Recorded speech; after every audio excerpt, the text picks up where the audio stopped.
Since there's a lot of historical stuff about BKT being talked about, actually it's a kind of interesting feature that this kind of spin chain work that was kind of controversial back in the 80s actually had its original incarnation using ideas coming from the Kostelet-Thouless thing.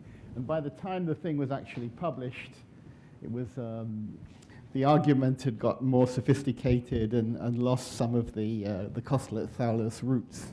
But the original surprising at the time discovery that the spin 1 chains behaved completely differently from the spin half chains. Actually, I discovered that as just through applying a Kostelet-Thouless type arguments to spin chains. And this preprint, which was rejected 3 places, and took because this was somehow an idea that didn't resonate with the establishment of the time, was lost for many years because things didn't go on the internet. But Jena Scholjom found he had an original copy of my lost preprint, which was no longer archived at the place I did it at, and we put this on the archive about the time of the Nobel Prize. So the history of this is sort of interesting. Again, we're dealing with spin chains, and of course, at the 40 years ago, we hadn't really, no one had understood about entanglement in spin chains, and the basic models for magnetism were all what we now call product states, essentially based on states which are unentangled, just simple products, and then a little bit of entanglement between them. But basically states that you could separate the pieces off to individual spins without any fundamental change happening along the route between them. So, and this is some talk about the thing. So basically, of course, we're dealing with quantum antiferromagnets, and the canonical picture was the Neal antiferromagnet, which works, of course, in higher dimensions. But at the time, it was sort of known that quantum fluctuations, the Mermin-Wagner theorem basically prevented true long-range order. The quantum version of Mermin-Wagner prevented true long-range order in the ground state in 1+1 dimensions. But historically, it's kind of interesting. There was an apparent exact mathematical statement which gave people false hope that the kind of simple spin wave picture, even though it was rigorously known not to work, was somehow morally working. And this is an interesting example of the often misleading nature of mathematically exact results, which cannot be contradicted, and physics. And often, in this case, it was that the mathematical result was perfectly true, but not properly understood.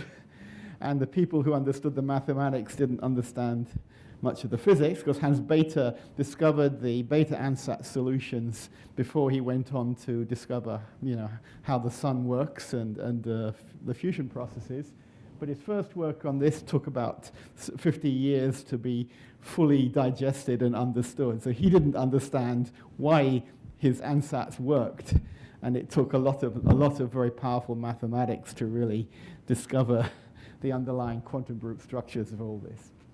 So anyway, so there was a kind of superficial agreement between spin wave theory and the exact solution of the extremely quantum case of spin a half chain. And in fact, it's a good example because people had taken this for granted. They actually didn't do the most simple thing you could do, is to check out the specific heat, which was known from by that time from Bethe's formulas, and just checked that it was actually a factor of exactly twice the wrong side, exactly half what the spin wave theory predicted. And so there was actually a glaring contradiction between the Bethe solution and the naive spin wave interpretation that people hadn't kind of gone into deeply enough to spot it didn't work, right? So one always has a tendency to be satisfied when you think you've got things to work and move on. And in fact, this whole beta ansatz thing has a relation to rather deeply topological structures called spin-ons, which are spin-half excitations. Okay, so let me just move on to that quickly. So the history of the time was the Luther-Peschel results had re-energized quantum spin chain work by using the Jordan-Wigner transformation to transform the magnetic spin-half problem to free fermions, or to interacting fermions. And this made the thing tractable because the beta ansatz solution is so mathematically complex, and in fact it was not known how to calculate any kind of correlation functions with it, that this provided a way to actually do real pen and paper calculations. And of course, in that case, it gives you a slightly different picture of things as a free fermion system. At least the XY model, without the Heisenberg part, is a free fermion system. And the basic feature is it's at a half filling of a tight binding band. In zero magnetic field, at least, where there's no spin polarization, it's a half-filled band. And of course, this has a feature where if two particles move from one side of the Fermi surface to the other, are scattered, you have an allowed Umklapp process. And actually, this was a feature that Luther and Peschel missed, and actually it gave rise to the same issue of the Luther and Scalapino proposed alternative solution of the XY model. Their solution was incomplete because they really needed to have the Kosterlitz-Thouless process is the Umklapp process, and it was they missed that completely and put some other arbitrary kind of criterion for the transition in. So when you convert this thing to a field theory, you now have a way to work things out. And at the time, I'd introduced this Luttinger liquid way of looking at this problem. And the crucial part turned out to be this Umklapp term. And if you now go back to the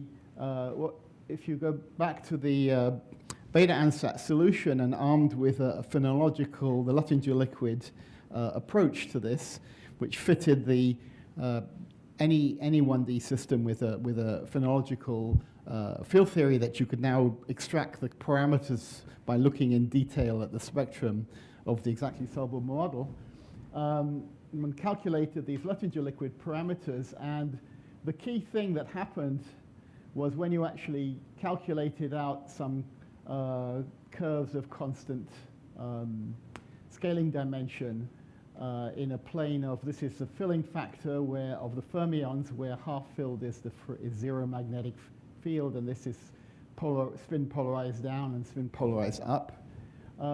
There was these very clear indications in the thing that the transition that happened when you went from easy plane to Heisenberg to a gapped easy axis spin half chain was indeed the Kosterlitz-Thouless transition. Immediately, we saw that.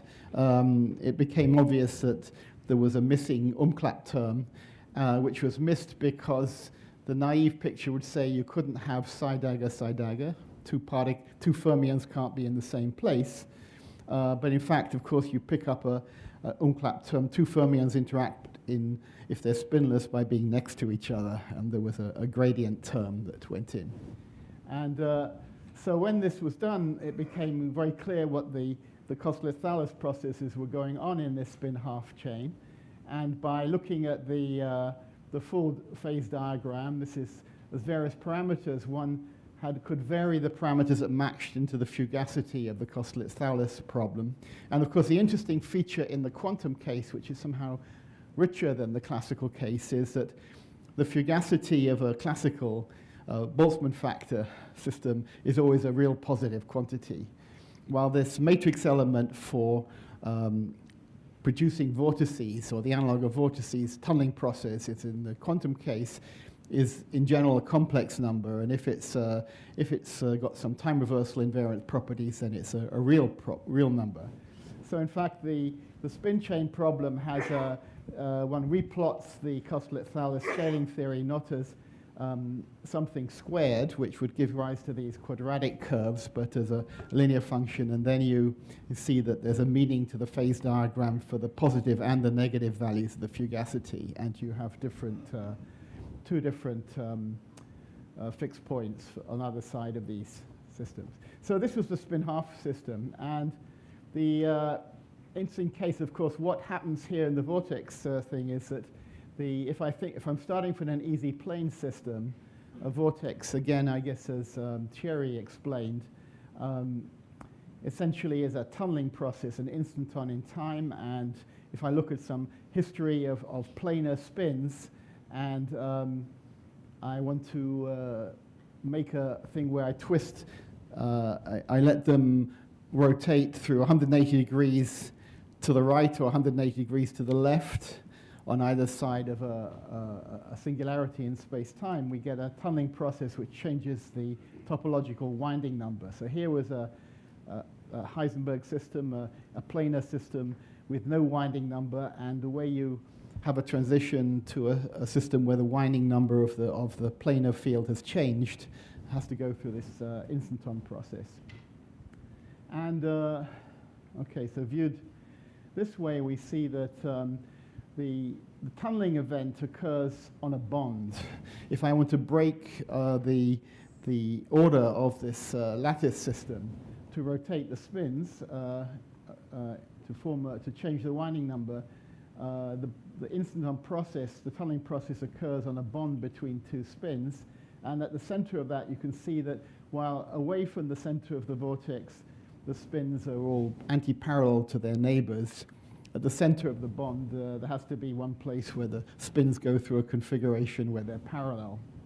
And the interesting thing was that the half integer spin system, if I move the vortex by one lattice site, the only difference in the two histories is that this spin here, which is rotated, I guess is, the way I've drawn it is rotating clockwise, will then rotate anti-clockwise through 180 degrees. So if it's a spin 1/2, you'll pick up a -1 factor, while if it's a spin 1, you'll pick up not a 0 factor, a factor +1. So there was for the spin-half system, there was a tunneling process.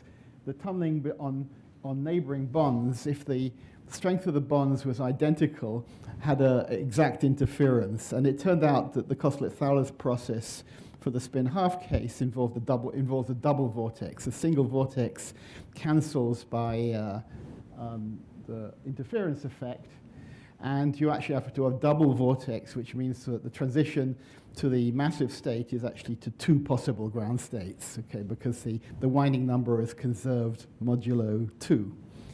And these were the two states of the easy axis spin-half chain, which are two kind of Niel states, up, down, or down, up, down, up. And the interesting thing was, from that viewpoint, it became a very different viewpoint from the usual spin language. It became immediately clear that first of all, the Luttinger liquid picture made it clear that you didn't need to be mapping things to fermions. You mapped things to a general kind of harmonic oscillator system. And so it should work for arbitrary spins. And when you apply the thing to arbitrary spins, you immediately see that the regular Kosterlitz-Thalès, the single vortex process, is allowed for integer spins. And in fact, so it was immediately clear that as you go from easy plane to easy axis, the double vortex process, the Kosterlitz-Thalès value of the exponent, was exactly the isotropic value for the half integer spin chain. But for the integer spin chain, the transition had to happen way before you got to the isotropic point, when the exponent was a quarter. The in-plane and out of plane correlations were 1 over the other. inversely related to each other. So they're 1 and 1 at the critical point for the Heisenberg, for the half-integer spin case, but 1/4 and 4 for the even integer spin case.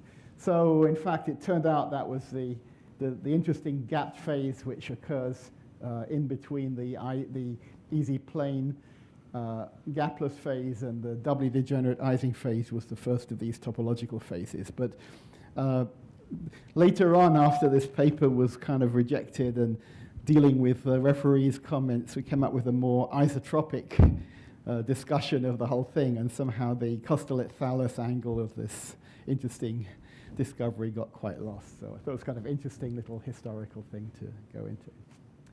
Okay, and of course the later developments were the things about the entanglement that occurs in the interesting entanglement which the AKLT model of this ground state showed up, and in fact this played a great role for developing the density matrix renormalization group and lots of interesting things. So a very simple little observation, just looking at a problem from a new angle and then using some of the quantum translation of Kostelet-Thalès process led to observing things that really putting things together which really hadn't been put together in the past. There was either the beta ansatz solution or the apparent Jordan-Wigner transformation, which seemed again very special to spin 1/2 and be able just to put the thing in a general context that brought things together. Okay, so let me move on to what I promised to talk about. And so again, one of the issues I think in topologically ordered systems, to my mind, is understanding what you need to do to get them. Now we've got lots of remarkable theoretical models for topologically ordered systems, which would have great power for universal topological quantum computation. But the most powerful of these, the kind of more read, or more generally the read-resized states, we actually don't know how to find physical realizations of these things. And so most of the work, at least in the quantum Hall part of things, has been to explore the topology without really coming to terms with the energetics of why you should expect to get some of these exotic phases. And so I've been thinking a lot in the last few years about what is actually the underlying driving mechanism for the fractional quantum Hall effect, and really how to understand the Laughlin state. And let's get right. So as I say, the key feature I think is when and why do topologically interesting states occur? And my partial answer to this is actually that geometry merges with topology to give an important way of understanding energetics. And okay, so that's right. So the key notion in the fractional quantum Hall effect is something that you can see by inspection of the Laughlin wave function. And this is the notion of flux attachment to form composite objects. And this formation of composites is really objects which are, have interesting things which have been glued together in interesting ways, seems to be a central part of interesting topological states around. So let me review quickly some of the basic issues in the fractional quantum Hall effect. We have incompressible states, which are very interesting. We have a kind of incompressible fluid, which has two aspects to it. It's got, of course, a gap for making charged excitations, but it's also got a gap for making any excitation that carries momentum. It's got a true gap in the system. And this means it's a fluid which doesn't support a pressure. It's quite different from the classical incompressible fluid, which you get by fictionally allowing the Euler equations, the equations of a classical fluid, to become incompressible, which means the speed of sound goes to infinity. So a classical incompressible fluid, which of course violates causality, supports pressure, but the pressure transmits through the system instantaneously. And of course, that's why you can raise the garage mechanic can use it to raise your car or something by transmitting pressure. The quantum incompressible fluids are rather different. They don't transmit pressure at all. They have a unique topological state as a ground state and a gap for any excitations that carry momentum. And in a magnetic field, momentum and electric dipole moment are fundamentally related by the flux density. So we have the general result that the momentum of a system is related to of an excitation is related to its dipole moment rotated 90 degrees and multiplied by the magnetic flux density. So the gap in the system is a gap for dipole excitations, and the fundamental quantum Hall states are inversion symmetric states. The symmetry that's preserved in the clean quantum Hall system is the inversion symmetric fluid ground state. And you see in these pictures, these are numerical exact diagonalization results. These are actually for model systems which the Laughlin state's exact, and this is the Moore-Reed state. And the interesting feature about the fractional quantum Hall effect is that it was the first case where diagrammatic perturbation theory was completely silent. And before this was discovered, I guess everyone like myself who was brought up to do many-body theory thought everything involved fancy work with diagrams. And of course, the Russian school was the most powerful at that. And the interesting feature was we learned that techniques are just techniques which are useful for the problems which they're designed to solve. And that doesn't mean they're universal techniques. And we still don't have a proper way of doing quantitative calculations for these fractional quantum Hall states other than putting them on a computer and doing numerical diagonalization. So this is what you can see. And you can see then this particular case is where we have these are the excitations, which are the vortex-antivortex pairs, these are abelian vortices in the Laughlin state, and the vortices carry these Majorana zero modes and have interesting non-abelian fractional statistics, such that when I bring two of them together, in the Moore-Reed case, you can either form a fermionic state or a bosonic state, and this is actually what you see here. Okay, so let me. So what's going on here? The key ingredient, I believe, in these fractional Hall systems is that what's going on is a quantum geometry, and that's an interesting feature. That if I take the Landau level, if I project a particle into a Landau level, so its kinetic energy is kind of quenched and it's going around in a quantized orbit, the only residual degree of freedom is the center of that orbit. And if I work out the two parts of the thing, we find that the guiding centers of the orbit obey a non-commutative geometry, which means that there is an uncertainty principle that you can't localize them in a region that's smaller than one magnetic flux quantum area. And so they become intrinsically fuzzy. And that's actually kind of interesting because the Laughlin state was originally, Laughlin proposed this is a wave function, and it's usually referred to as a wave function. But in fact, if the only degrees of freedom which are fundamental, which are left behind the non-commutative degrees of freedom, you actually don't have the locality to call the thing a wave function anymore. And if you look at the Laughlin state more closely, it's actually a Heisenberg state encoded in a wave function language, but it's not really a wave function because fuzzy objects, to form a wave function, you've got to be able to have an orthonormal basis of states which are strictly local, and you don't have that anymore.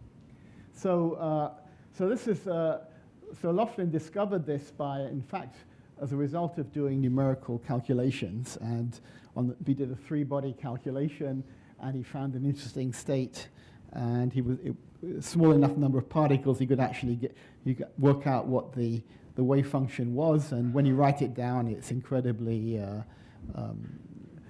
revealing to see this form of Zi minus Zj cubed. Okay, so the question was that this certainly answered the question of what was the original fractional quantum Hall state at 1/3 of a Landau level filling, and in my mind, 30 years later, the actual question of why it works never got fully answered, because probably because the answer was there, and so there was nothing in it so people satisfied themselves with some kind of platitudes about it's good at keeping the particles apart, which is a kind of non-statement, and went on to study the interesting topological aspects of its excitations. Okay.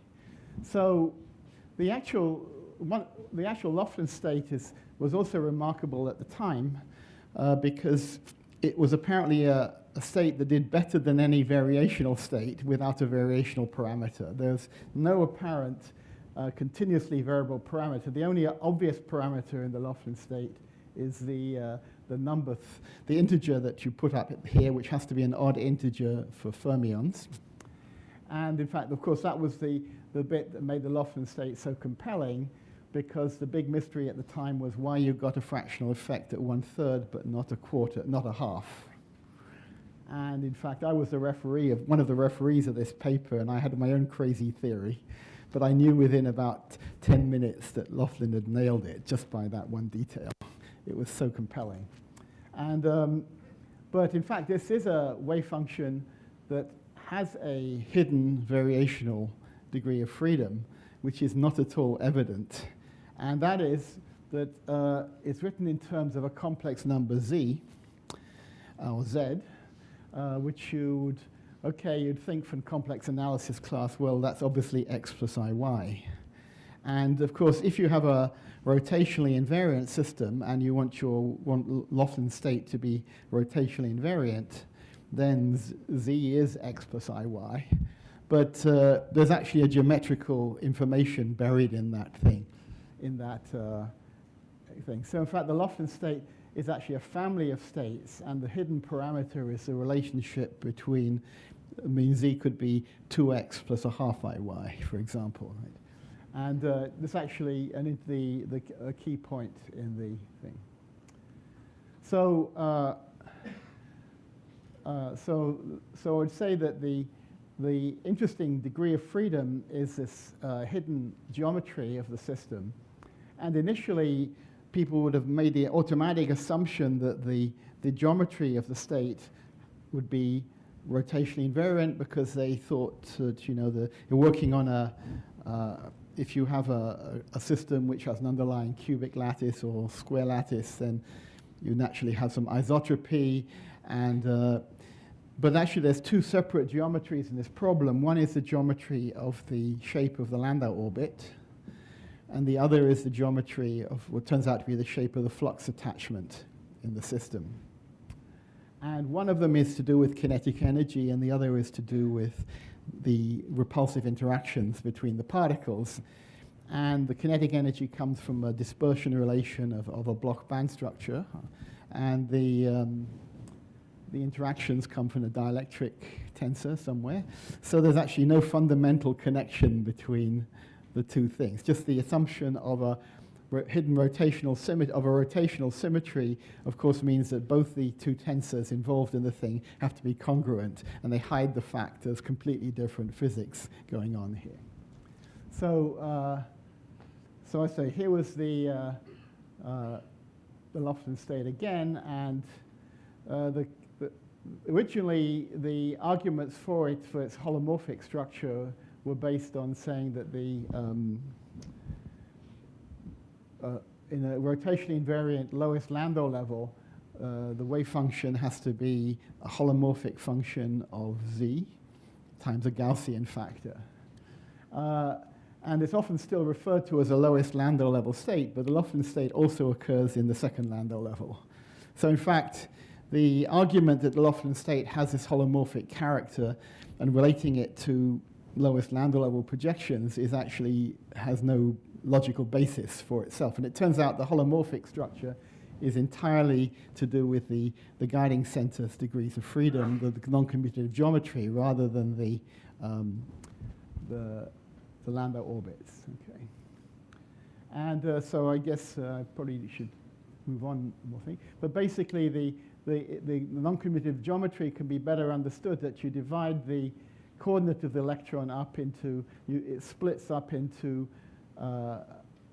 two parts, the guiding center, which is the center of the orbit, and the radius vector of the Landau orbit, which is the position of the electron relative to the guiding center. And these two individual bits have equal and opposite non-commutative commutation relations, but the sum of the two, the classical coordinate of the electron, commutes. And when you have two independent Heisenberg algebras, and when you get rid of one by quenching it by the kinetic energy forcing you into a given Landau level, the other one asserts itself. Okay. So let me just move through this stuff. But one could kind of basically end up with the description that the value of the z, which occurs in the Laughlin state, are really the raising operators for the guiding centers. But to form a set of raising operators, we actually have to define a metric. And so to turn a coordinate, these non-commutative coordinates, into a set of raising and lowering operators, we require them to square them with some metric. So the definition of z, which is a complex structure, implicitly depends on a metric. And then the physics is where that metric comes from. And let me move on. Right. So the basic problem ends up just being a two-body interaction, a repulsive two-body interaction, and we can now solve this problem for two particles. And there's a certain, in this case, the highest energy state of this potential is the one the particles don't want to be in. And so this is like an upside. So this is an interaction which has got a let's see, upper part to it, and the highest energy state of the thing is the state where the particles are closest together, and that determines the fundamental shape of the problem, the shape of the vacancy that forms around the particles. So let me move to that. So the general picture of a Laughlin state then is as follows. We actually form a composite object which is an electron with a hole sitting on it. And in this case, the hole is basically unoccupied states, but it's 3 unoccupied states in the 1/3 case. And there's let me see if I can find the picture. That's right. This is my picture. So there's a strong analogy between the incompressible quantum fluids and a picture of a quantum solid, in the sense that we can think of a quantum solid as a state where a vacancy is, where each particle is bound to its own vacancy. So to form a quantum solid, such as helium at higher pressure, we can take a particle out which leaves behind a vacancy, which is an attractive potential. And then the criterion, the Lindemann type criterion for whether the solid is stable, is whether this potential of the vacancy is deep enough to contain the 0-point motion of the particle. And if it's less than about 10% of the radius of the vacancy, then the Lindemann criterion tells you the solid is stable. And of course, so this is an interesting thing where you've bound a particle to its own vacancy, and what you've actually done here is you've given every particle a natural origin to measure itself, to be displaced relative to.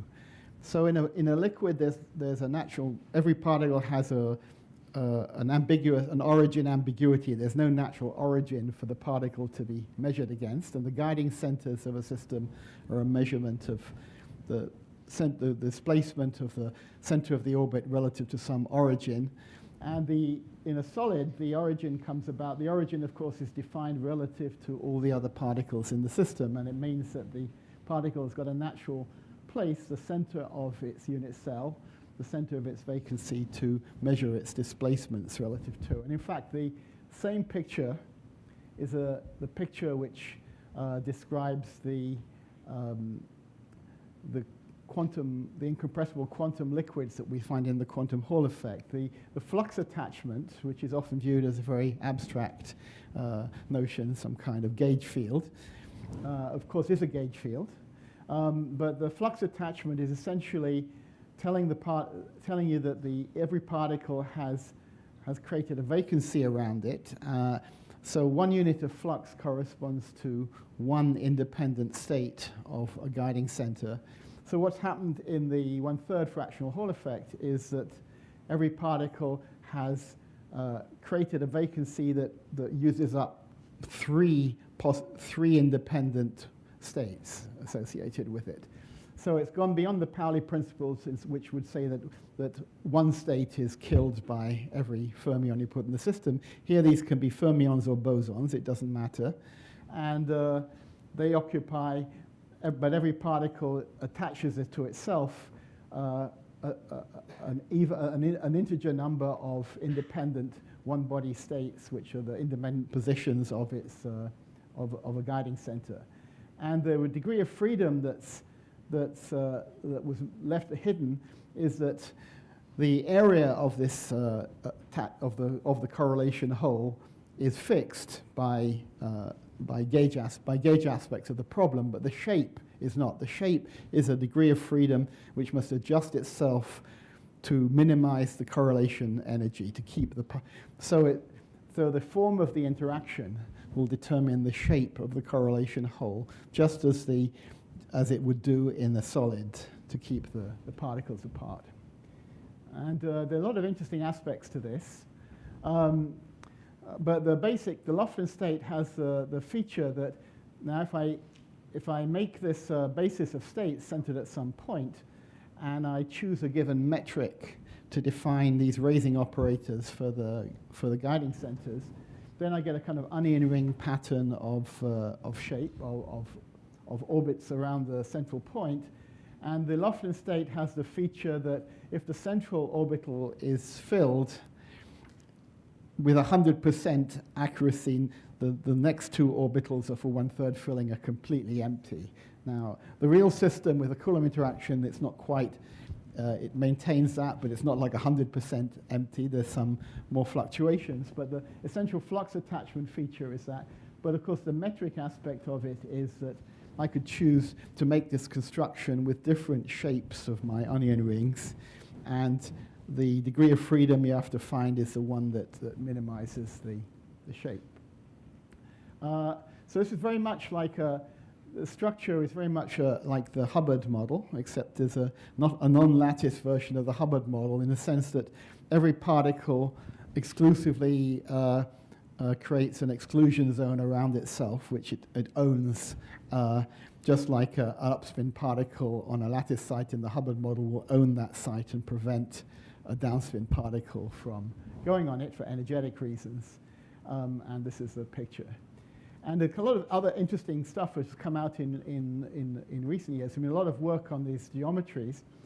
But when you look at this picture, you see there's actually an interesting feature that the structure of the correlation hole is such that in this case, the electron is sitting at the center, and it's not, the density is non-uniform, of course. There's a region. So if the system were to be uniformly filled, you'd have 1/3, 1/3, 1/3 filling of each orbital counting from the center. But in fact, it's 1, 0, 0. And when you count this thing, you find that these objects have a natural spin quantum number, which is given by counting what the angular momentum in this picture would be, what it is relative to what it would be for a uniform filling. And so there's an interesting new geometrical feature is related to the spin, the so-called guiding center spin of the structures. And for the Laughlin state at 1/3, the spin is 1, or in fact -1. There's a convention for, if we use the convention that the guiding center angular momentum is positive, that means the Landau orbit one is negative. It leads to, it's a little bit annoying that we have a -1 in the standard definition, but essentially the Laughlin state is something like a spin 1 object, and in fact the 1/2 Laughlin state, which would occur for bosons, is the most quantum of all these systems, because it's actually spin 1/2. Okay. So the most incompressible state would be, of course, the filled Landau level, which is the analog of a spin 0 chain. A spin 0 spin chain, of course, has an infinite gap, so it's the most incompressible, but that's so trivial we'll forget that.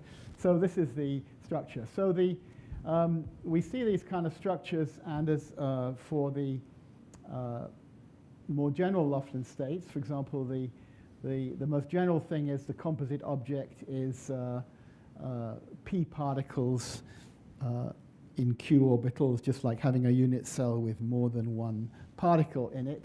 And again, the organization of these things is somewhat analogous to a solid in the sense we actually can have non-trivial ways to put the electrons in. You can see in this 2/5 state that certainly if there's a potential, the vacancy will have a minimum at its center, potential will have a minimum at its center, so certainly the first electron wants to go into the lowest orbital.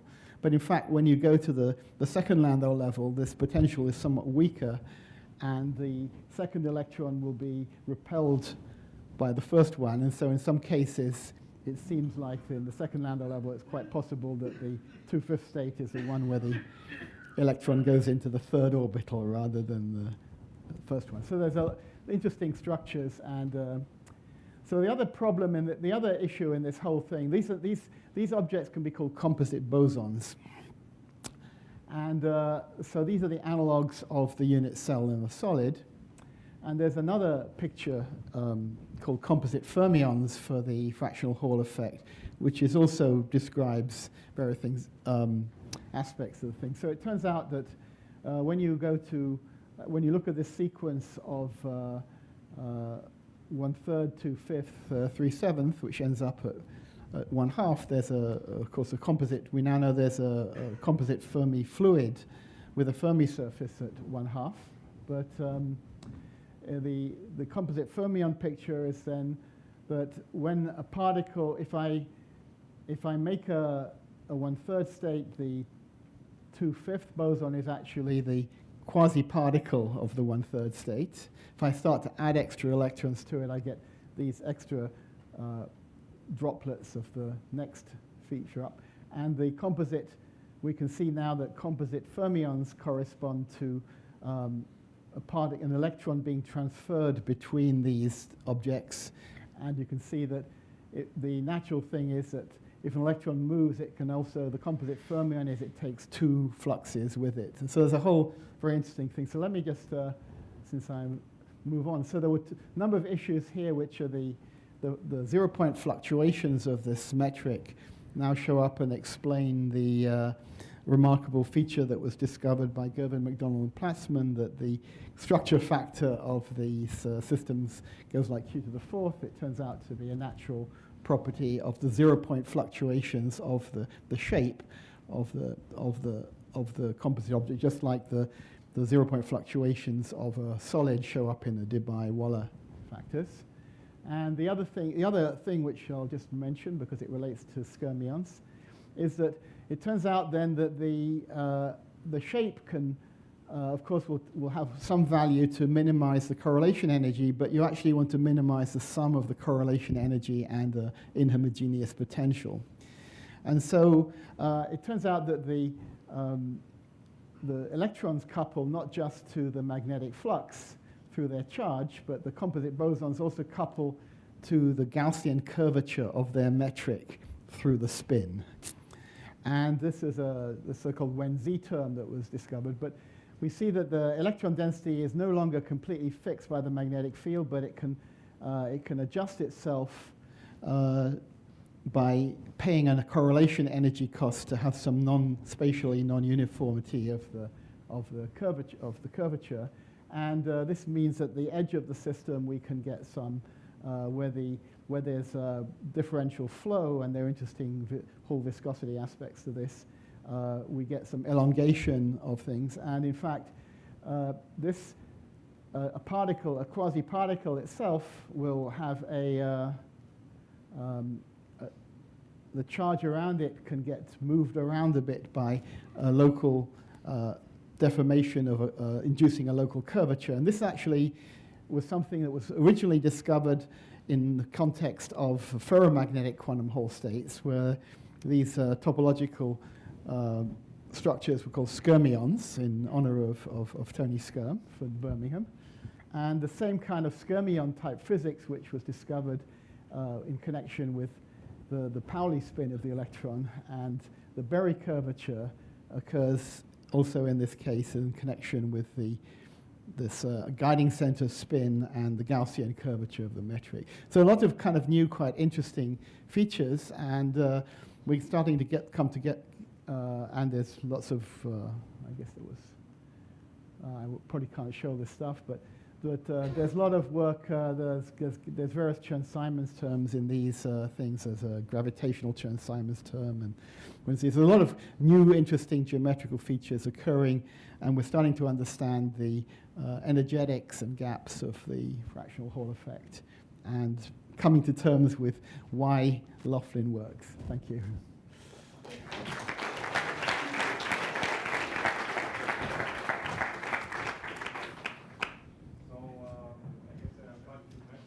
Yeah.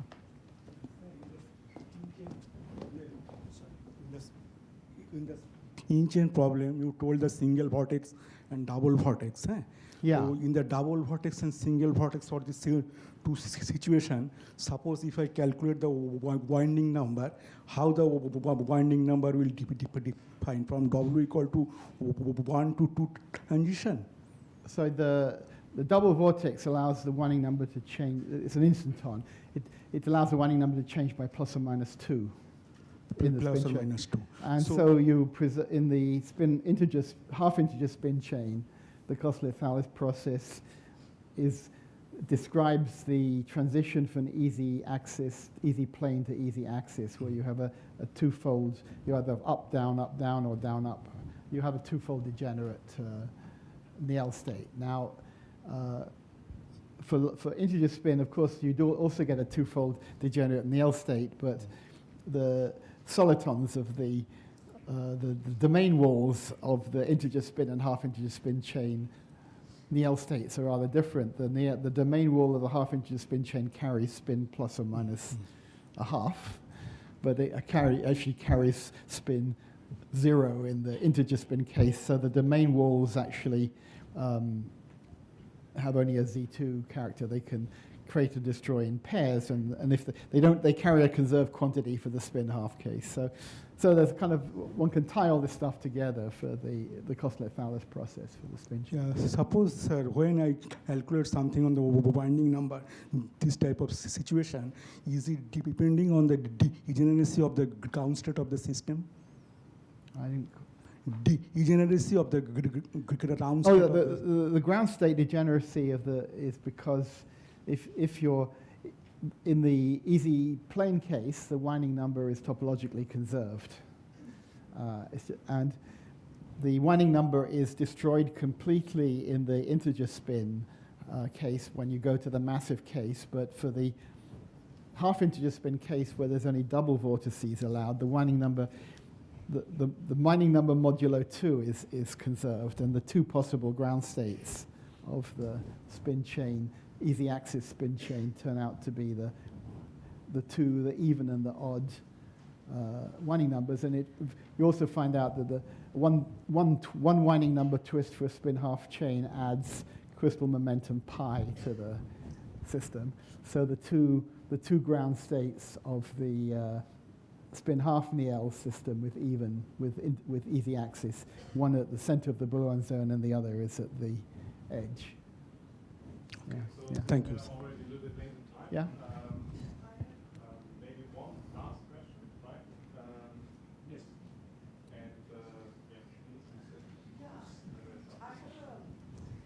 comment and a question. Oh.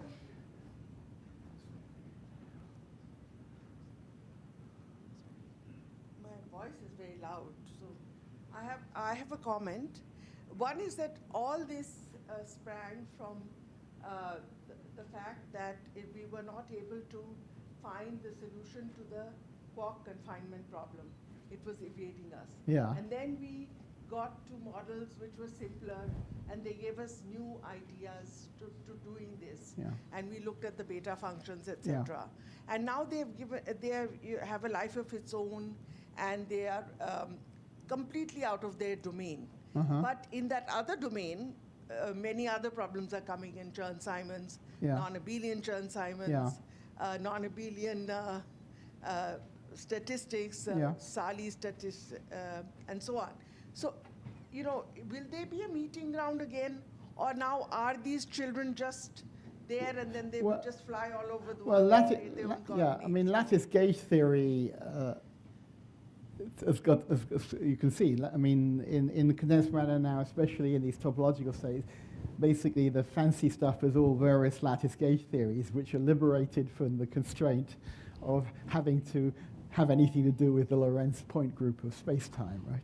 So actually, basically spin chains are just lattice gauge, basically everything, all quantum mechanics can in some sense be reduced to lattice gauge theories. Yes. And except so it's got no dynamics, except dynamics. Well, no, these have dynamics due to the non-commutativity of the variables, right? So you've projected into some space, and you've got left behind with these degrees of freedom, but they do have, like Hamiltonian lattice gauge theory things, yeah. But they have problems. They don't solve anything so far.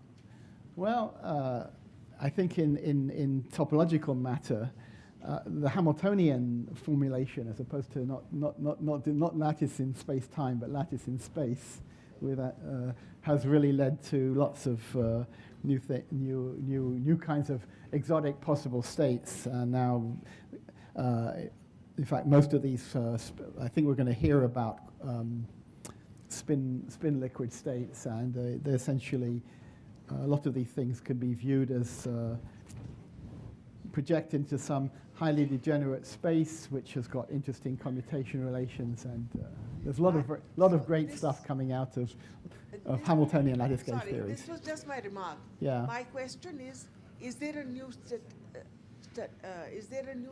statistics that will come out? Fractional. Yeah, fractional statistics, at least in. And how far do you think that will go? Vision do you have for it? Well, you can encode quantum information in the non-abelian fractional statistics. The big hope is that it's basically the structure of the entanglement between non-trivial entanglement in these quantum states where you've hidden where there are degrees of freedom which are hidden. I actually do have some stuff, but I could no time to talk about that. But